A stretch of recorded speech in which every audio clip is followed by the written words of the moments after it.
आप सभी को मेरा नमस्कार। मैं विनोद लोयल। आज राजनीति विज्ञान की इस कक्षा में हम बात करने वाले हैं भारतीय संविधान के भाग 3 यानी कि मौलिक अधिकारों की। हमने पिछले वीडियोस में भाग 1 पढ़ा जिसमें हमने संघ और उसका क्षेत्र पढ़ा, भाग 2 पढ़ा जिसमें हमने नागरिकता के बारे में चर्चा की, और आज हम भाग नंबर 3 की शुरुआत करने वाले हैं। आप में से अधिकतर छात्रों को यह पता होगा कि जो मौलिक अधिकार हैं हमारे वो भाग नंबर 3 में है और अनुच्छेद 12 से लेकर के 35 तक इनका मौलिक अधिकारों का वर्णन है। तो आज की ये क्लास बड़ी महत्वपूर्ण है और मौलिक अधिकार क्योंकि उनकी संख्या 6 है और इनको हम इस प्रकार से पढ़ेंगे क्योंकि एक दिन में या 1-2 वीडियो में अगर इनको हम कवर कर लें तो फिर गहराई के साथ या अच्छी समझ के साथ इनको समझ पाना थोड़ा मुश्किल होता है क्योंकि इनमें बड़ी गहरी बातें हैं। तो आज जो हम बात करने वाले हैं, आज हम 2 अनुच्छेद पढ़ेंगे जो बहुत महत्वपूर्ण हैं और वो हमें बताएंगे कि जो राज्य है वो क्या है और जो विधियां या कानून हैं राज्यों द्वारा बनाए जाने वाले वो क्या चीजें हैं। तो इनके लिए हम आज पढ़ने वाले हैं अनुच्छेद 12 और अनुच्छेद 13। तो सबसे पहले अनुच्छेद 12 के बारे में बात करते हैं। अनुच्छेद 12 में क्या लिखा है कि राज्य क्या है। राज्य की परिभाषा लिखी हुई है। राज्य की परिभाषा है अनुच्छेद 12 में। अब आपके दिमाग में ये क्वेश्चन आ सकता है कि हमने तो भाई मौलिक अधिकारों की शुरुआत करने वाले थे, हम तो मौलिक अधिकारों से संबंधित अनुच्छेदों की चर्चा करने वाले थे, फिर राज्य का जिक्र कैसे आया, राज्य की बात कैसे आई। तो मौलिक अधिकार क्या हैं? मौलिक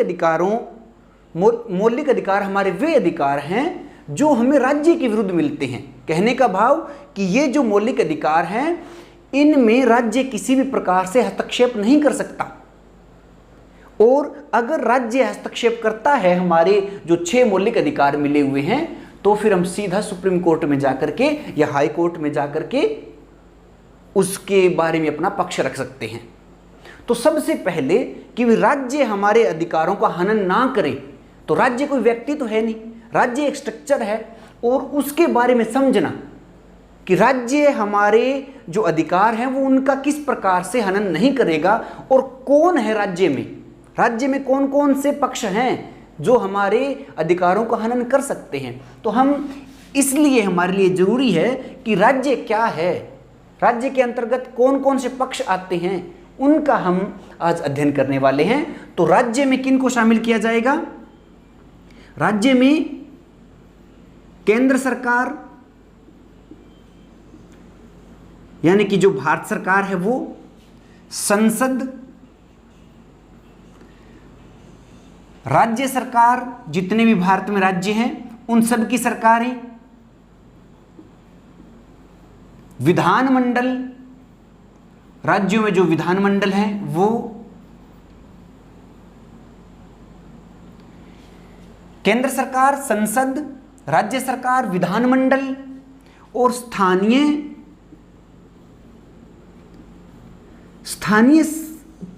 प्राधिकरण लिखा है इसमें। स्थानीय आप शासन जो बात करते हैं उसको ले सकते हो आप यहां पे। स्थानीय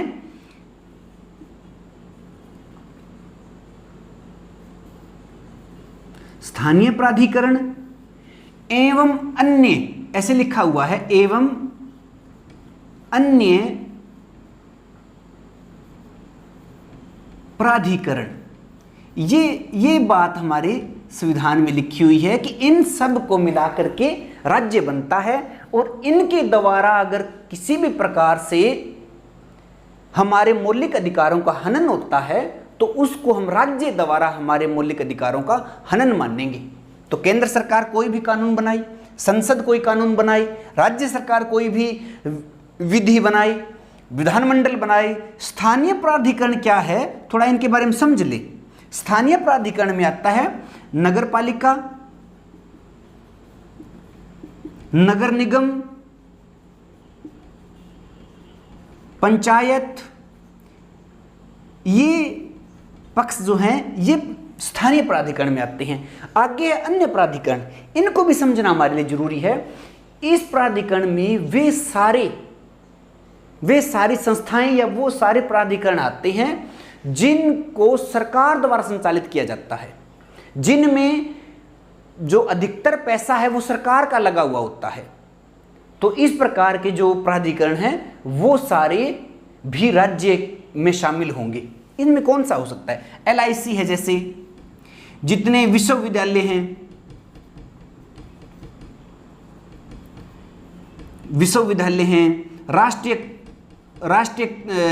राष्ट्रीयकृत जो बैंक हैं वो हो गए।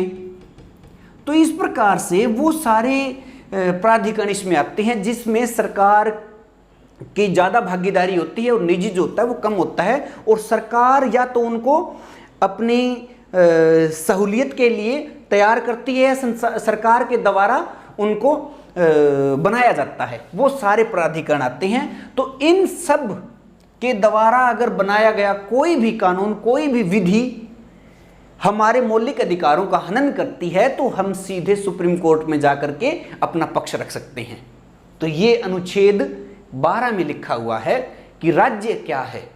अगर हमें राज्य का पता नहीं होगा तो फिर हम अपने मौलिक अधिकारों के विरुद्ध कैसे जाएंगे। हाँ, एक बात और महत्वपूर्ण है कि भाई हम आपस में किसी भी दो व्यक्तियों का झगड़ा हो गया, किसी गांव में या शहर में जहाँ पे भी आप रहते हो, किसी भी प्रकार से लेके कोई व्यक्ति से झगड़ा हो गया, तो आप उसको इस प्रकार से कह के कि ये मेरे मौलिक अधिकारों का हनन है, हम सुप्रीम कोर्ट में जाऊंगा। ऐसे नहीं, मौलिक अधिकार केवल हमें राज्य के विरुद्ध मिलते हैं। राज्य ने अगर हमारे मौलिक अधिकारों का हनन किया है तभी हम सुप्रीम कोर्ट या हाई कोर्ट में सीधे जा सकते हैं। अदरवाइज हमारे साथ किसी भी प्रकार से दुर्व्यवहार या हमारा शोषण होता है तो हम अधीनस्थ कोर्ट या जिला कोर्ट में इस प्रकार से होते हुए आगे तक जा सकते हैं। तो ये अनुच्छेद 12 था, बड़ा महत्वपूर्ण है और इन मौलिक अधिकारों को समझने में इसकी बड़ी महत्वपूर्ण भूमिका है। तो अगला जो अनुच्छेद है वो है अनुच्छेद 13। जिस प्रकार से अनुच्छेद 12 का हमने अध्ययन किया ये महत्वपूर्ण है, उसी प्रकार से ही जो अनुच्छेद 13 है उसका भी अपना बड़ा खास महत्व है। क्या है अनुच्छेद 13 में? अनुच्छेद 13 में लिखा है कि मौलिक अधिकारों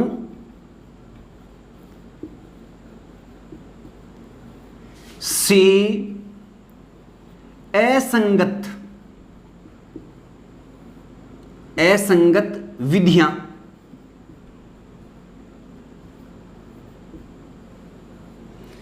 या फिर ये ऐसे कहेंगे कि मौलिक अधिकारों को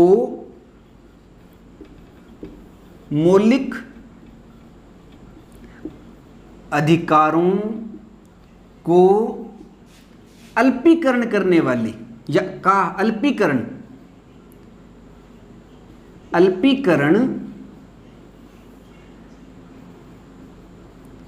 करने वाली विधियां मतलब वही कानून नियम, अल्पीकरण करने वाली विधियां।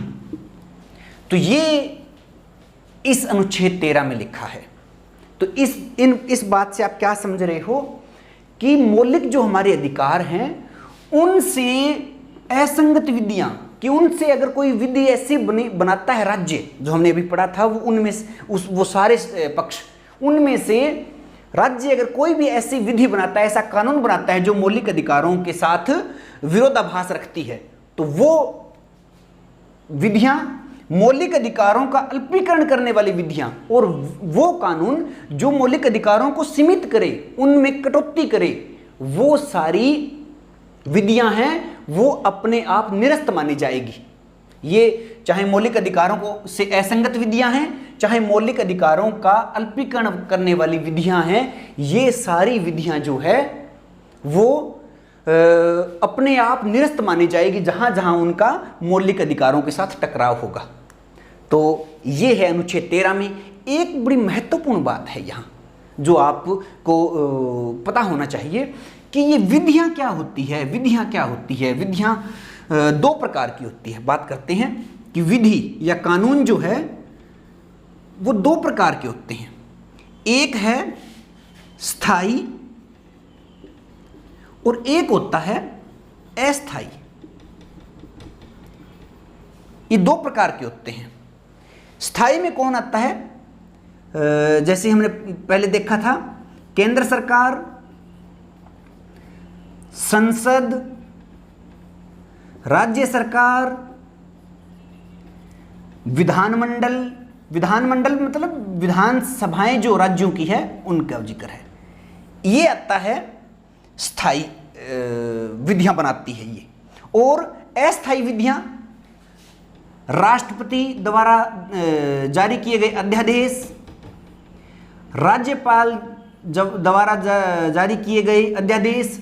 और आपने समय समय पर देखा हुआ, जब भी चुनाव आते हैं तब जो चुनाव आयोग है वो आचार संहिता जारी करता है। तो आचार संहिता को भी, आचार संहिता जो होती है उसको भी आप अस्थायी विधियों में मानोगे। और एक जो बड़ा महत्वपूर्ण है कि जो मजबूत सामाजिक रूढ़ियां हैं, हमारी मजबूत सामाजिक जो प्रथाएं हैं, उनको भी अस्थायी कानूनों में माना जाता है। रूढ़ी, ये आप सबके लिए, कईयों के लिए हो सकता है भी ये क्या है, इसका तो हमने सुना नहीं कभी, परंतु ऐसा वर्णन हमारे संविधान में है। तो ये वो हैं, ये परमानेंट केंद्र सरकार, संसद और राज्य सरकार, विधानमंडल, ये जो कानून बनाते हैं ये स्थायी कानून होते हैं। राष्ट्रपति ने अध्यादेश जारी किया 6 महीने के लिए रहता है, राज्यपाल ने अध्यादेश जारी किया 6 महीने के लिए रहता है। आचार संहिता चुनाव के आसपास 1 महीने के आसपास रहती है। रूढ़ी और प्रथाएं हैं, ये भी समय समय पर बदलती रहती है। लेकिन इनमें से अगर कोई भी, चाहे अस्थायी विधि हो चाहे स्थायी विधि हो, अगर हमारे मौलिक अधिकारों से असंगत है, हमारे मौलिक अधिकारों का अल्पीकरण करने वाली है, तो इन सब को निरस्त माना जाएगा।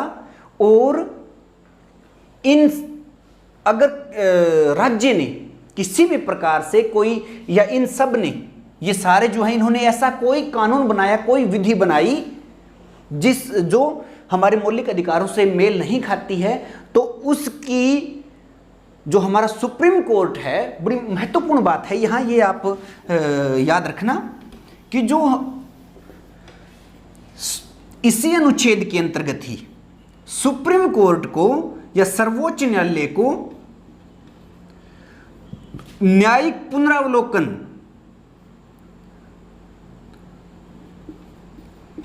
न्यायिक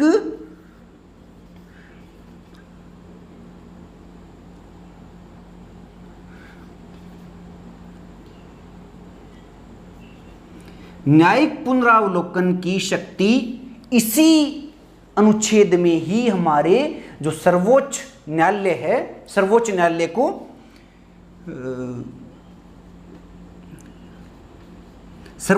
को न्यायिक पुनरावलोकन की शक्ति भी इसी अनुच्छेद ने ही हमारे संविधान में दी है कि भाई अगर संसद या विधानमंडल द्वारा कोई ऐसा कानून या विधि बनाई जाती है जो मौलिक अधिकारों का हनन करती है, तो उस विधि को सर्वोच्च न्यायालय स्वयं संज्ञान लेकर के, खुद ही संज्ञान लेकर के, या किसी व्यक्ति के द्वारा अगर सर्वोच्च न्यायालय में जाया जाता है तो वो उसकी समीक्षा कर सकता है। पुनरावलोकन की जगह आप समीक्षा नाम भी रख सकते हो। समीक्षा का मतलब उसकी जांच पड़ताल करना भी। सर्वोच्च न्यायालय के पास ऐसी शक्ति है कि अगर संसद कोई कानून बनाती है, विधानमंडल अगर कोई कानून बनाता है और वो अगर मौलिक अधिकारों का हनन करता है, तो उसकी जो समीक्षा है वो सर्वोच्च न्यायालय कर सकता है। और उसको अगर वो न्याय संगत नहीं लगती है मौलिक अधिकारों के तहत, तो वो उसको निरस्त भी कर देता है या उसको दोबारा देखने के लिए संसद के पास भेज देता है।